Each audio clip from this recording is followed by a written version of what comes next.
Bem-vindos ao Fofoca de Segunda, o podcast que desenterra os acontecimentos mais chocantes da história. Olha aqui, seus fofoqueiros. Vocês acham que sabem tudo sobre o passado? Acharam errado. Nós, que temos a língua mais afiada que chicote, vamos te contar os casos que só os maiores xeretas da história conhecem. Toda segunda, um novo episódio para você começar a semana com o pé direito.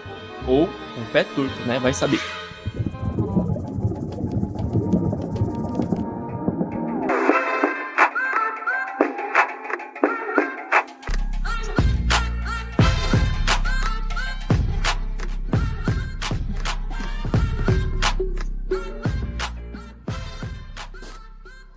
Vitor, me conta uma coisa. Quando você era criança e construía aquelas torres de blocos de montar, elas sempre caíam para um lado, né? Nossa, sim, eu ficava irritado. Nunca funcionava, eu era péssimo nisso.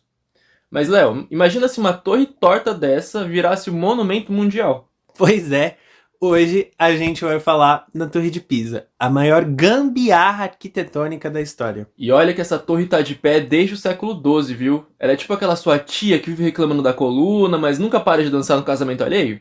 Olha só, seus fofoqueiros históricos. Como vocês já perceberam, hoje a gente vai desvendar um grande drama da arquitetura mundial. Isso mesmo, será que os arquitetos eles estavam bêbados? Ou foi um ataque de preguiça medieval? Nada disso, a verdade é tão absurda que até a gente duvidou. Vem com a gente nessa fofoca que já tá rolando há 850 anos.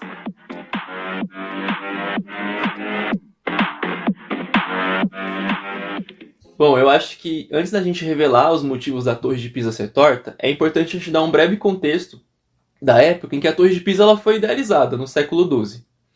Ou seja, a gente vai conversar um pouco sobre o que estava acontecendo nessa região, nesse momento, e assim a gente se situa um pouco na história, né, de algum modo.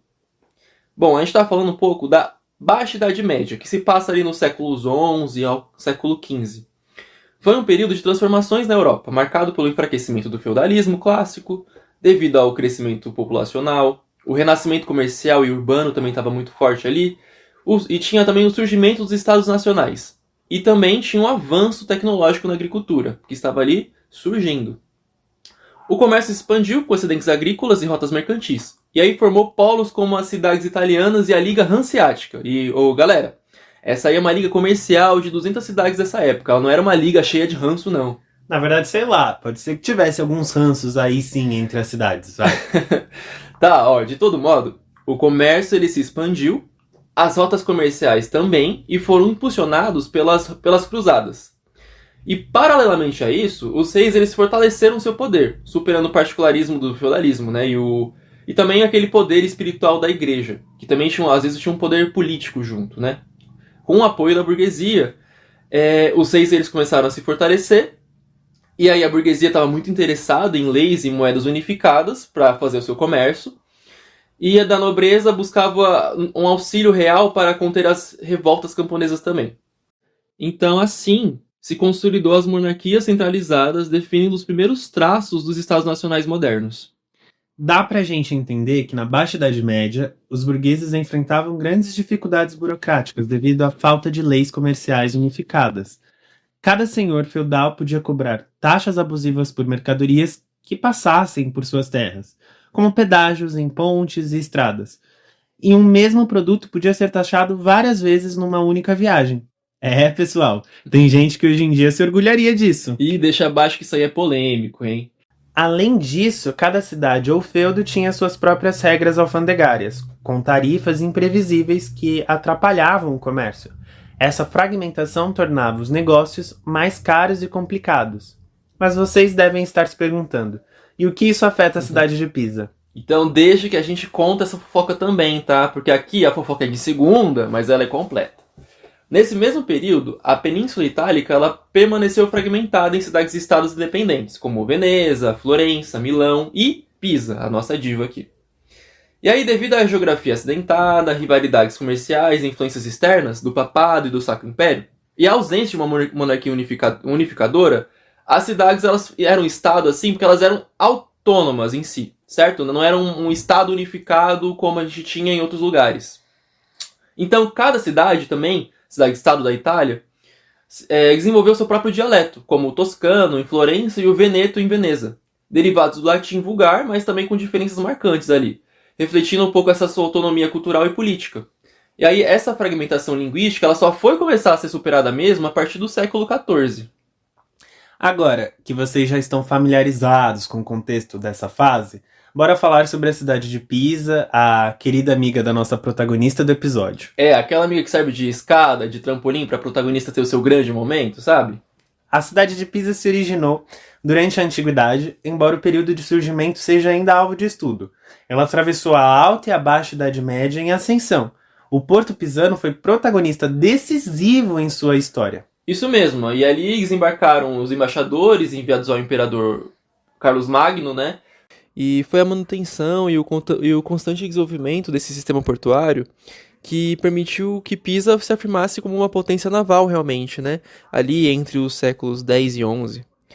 E algumas biografias da época também reportam que na cidade havia mercadores vindos de diversas regiões, assim como turcos, africanos, partos e até caldeus. Pisa não era a única cidade-estado da Península Itálica desenvolvendo rotas comerciais marítimas pelo Mediterrâneo. Veneza tinha um controle do comércio com Bizâncio. Daí a nossa diva Pisa afrontava Veneza para disputar esse comércio. Porém, a sua rival mesmo era Gênova e posteriormente Florença. Peraí, Léo, deixa a rivalidade feminina para depois, tá? Enfim, a cidade estava crescendo economicamente devido ao comércio, nadando em dinheiro, tipo um Neymar da Idade Média, e resolveu construir um monumento para ostentar. Na verdade, essa ideia era estimular a arte e a ciência, né, a fim de construir não só monumentos grandiosos, mas também símbolos de riqueza e prosperidade para a cidade de Pisa. Exato, e os principais foram o Duomo, que é uma catedral, o Campo Santo, que é uma espécie de cemitério, um batistério e o campanário, só que... O terreno era tão mole quanto o pudim de vó. Ou seja, na vez do campanário rolou um pequeno problema. Pois é, eles ignoraram o aviso de tijolo não fica em pé em areia movediça e começaram a obra. Brincadeira. A Torre de Pisa ela é um campanário, um edifício construído para abrigar os sinos da igreja. E esse sino ele deve ser usado para convocar os fiéis e avisar sobre invasões ou perigos e até marcar o tempo também, né? Imagina qualquer torre de igreja, só que separado dela. Agora é rinha de cidade-estado. Pisa foi amassada por Gênova depois de séculos de disputas. Pois é, menino. O comandante da armada pisana foi condenado a morrer de fome junto da sua família. Não foi um babadinho, hein? Foi um babadão. Pisa foi se retraindo e se restringindo ao comércio mais regional, disputando agora com Florença. Então, quando chegaram as famosas epidemias do século XIV, Pisa foi vendida para um conde de Milão, depois vendida de novo para Florença. Aí já era, né? O porto ficou abandonado, rolou uma deterioração hidrográfica e depois disso, ela só é lembrada por causa da torre inclinada. É tipo aquele artista de um hit só, que depois ficou esquecido, mas em toda festa que toca aquela música, a gente lembra dele e todo mundo sabe cantar, mas não sabe exatamente o nome do artista.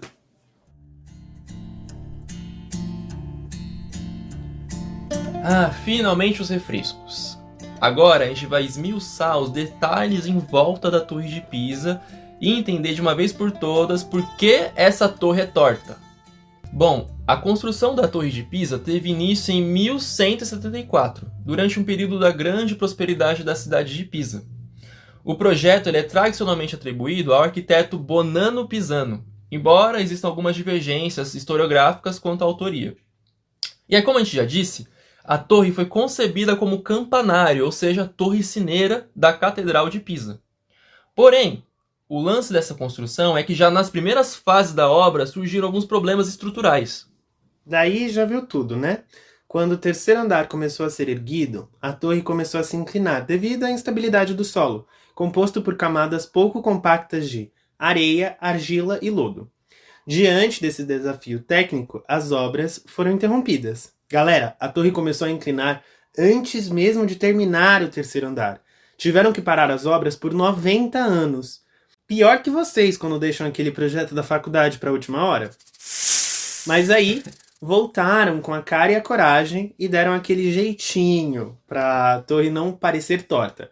Eles construíram o resto assimétrico para compensar a inclinação. Ou seja, a Torre de Pisa é uma gambiarra medieval, em que os andares superiores têm um lado maior que o outro, para disfarçar. Spoiler, não deu certo, ela seguiu pesada e afundando, hein? Isso porque a Torre de Pisa, ela pesa cerca de 14.000 toneladas. Só os sinos que ficam no topo do campanário, eles pesam cerca de 10 toneladas. Inclusive, no campanário, há 7 sinos, um para cada nota musical. E, para chegar lá em cima, são cerca de 270 degraus. Tipo, eu cansei só de imaginar. Nos anos 90, a torre estava tão inclinada que parecia o Twitter de alguém que xingou a Taylor Swift. Mais cedo ou mais tarde, ele ia cair. A situação era realmente complicada. Os estudos apontavam o colapso do edifício ao atingir 5,44 graus. E nos anos 90, ela já havia superado essa marca e atingido 5,5. Aí, entraram os engenheiros, gastaram 30 milhões de dólares e fizeram mágica. Tiraram terra de um lado e botaram peso do outro.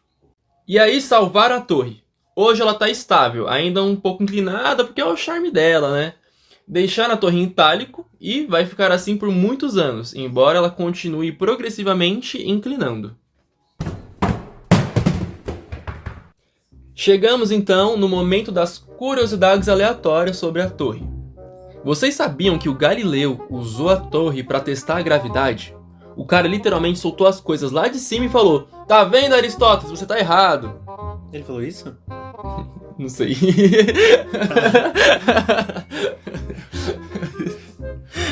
Mas o experimento ele fez. O experimento ele fez, tá feito o experimento, galera. Agora, se ele falou isso, eu não sei. O shade foi por conta do Victor. É, sim. E outra coisa, a torre atrai 5 milhões de turistas por ano. Só cuidado com as fotos clichê. Por favor, todo mundo tenta segurar a torre. Não passa esse mico. É foto de tia.